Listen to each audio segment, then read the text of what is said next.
Well, it's been a while. Yeah, so the last production blog came out in around August of 2013, and now it's May of 2015. In that time was the entirety of post-production.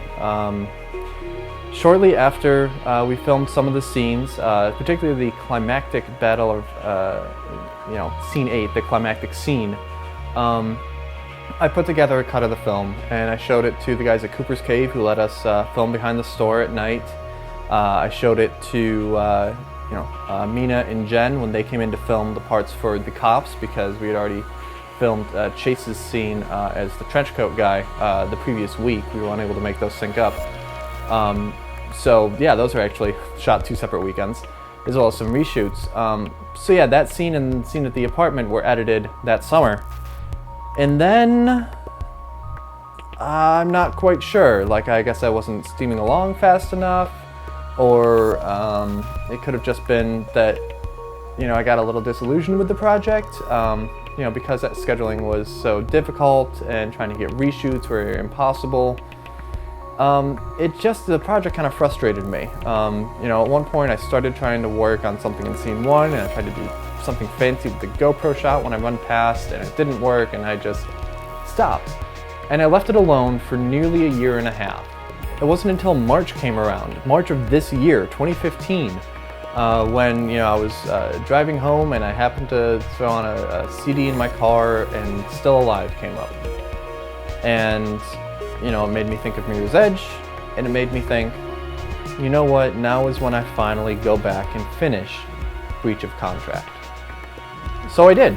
I kind of hunkered down, and over the course of a week, I went and I banged out all the scenes, the conversations that had been filmed in 2 different parts. I filmed pickup audio on the newer audio equipment. I went and added sound effects. I added some visual effects. It probably, a week and a half was all it took to really hunker down and take the 2 scenes that I'd edited, trim them up a little more, get them to work a little bit better, and then add in all the new stuff, all the other stuff, the rest of the film, to bring it all together. Breach of Contract is one of the movies that I've worked on that really shows this theory that I have of post-production inertia. When post-production is moving along at a really steady clip, an object in motion stays in motion. An object at rest gets delayed for 2 years. And that's kind of what happened. I stopped working on it, I went on and I did some Voter Cook Something episodes, and I did something else, and I never really came back to it until I finally did. And then I said, alright, let's get this ball rolling. And it moved along, and it had the inertia to carry through to finally finish at that point. Post-production was a long process, and not one where I was working on it all the time.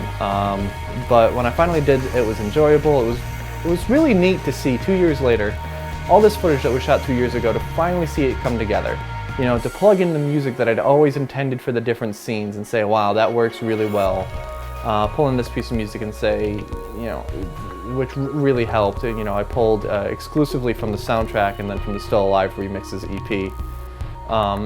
And it was fun seeing that come together. It was, with the distance that I have now from filming, it was a fun project. From the conception stage, to scripting, to filming, to the post-production when I finally got around to it, it was a lot of fun. It was a great project. People had fun working on it. Everyone that was on set had a great time. And it was a fun edit to make. Fun. Just all the way through. And I hope that's what it is for people watching it too. So thank you for watching the production blog series. Be sure to check out Mirror's Edge Breach of Contract, a Mirror's Edge fan film. Hopefully it lives up to expectations and that you enjoy it and you have just as much fun watching it as we had making it. Thanks.